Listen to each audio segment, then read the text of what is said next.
आतापर्यंत डिटेल काय कलेक्ट झाले त्या अपघाता संदर्भात आणि तुम्ही म्हणले लॅपटॉप किंवा कट असणे सुरक्षितता असू शकते. मी असू शकते असं म्हटलेलो नाही, आम्ही क्लिअर करतो. मी त्या दृष्टीने तपास करत आहे हे मी सांगू इच्छितो. याचा स्कोप तो आहे. हे बघा, ज्या वेळेला काही निष्कर्ष होईल, निष्कर्ष ज्या वेळेला निर्माण होईल तेव्हा कायद्यातल्या पुढच्या प्रक्रिया राबवण्यात येतील. 28 दिवसात आतापर्यंत तपासात कोणत्या गोष्टी तुमच्या समोर आल्या? आमच्या समोर बऱ्याच काही गोष्टी समोर आलेल्या आहेत, म्हणजे बरेचसे पुरावे समोर आले. गोष्टी हा शब्द मी वापरणार नाही. आणि जसं जसं अजून पुढे आमच्या समोर अधिक पुरावा येतील आणि निष्कर्ष निघेल तेव्हा नक्कीच तो आपल्यापर्यंत कळेल.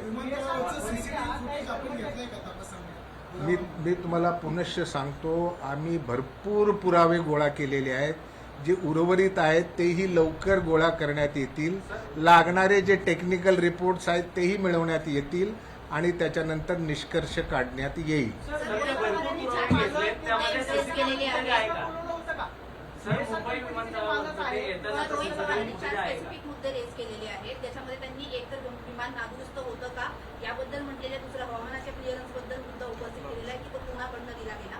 हे आपल्या इन्व्हेस्टिगेशनचा भाग तुम्ही घेतलेला आहे का? ऐकून घ्या, याच्यामध्ये जी AAIB ही जी एजन्सी आहे त्यांचा एक स्कोप ऑफ इन्व्हेस्टिगेशन आहे.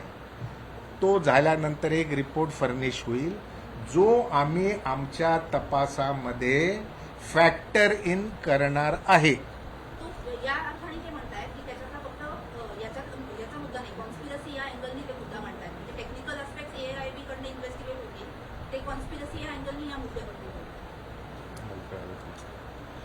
काय म्हणायचं त्यांना क्लिअर नाही. मी शेवटचे 3 प्रश्न घेणार आहे.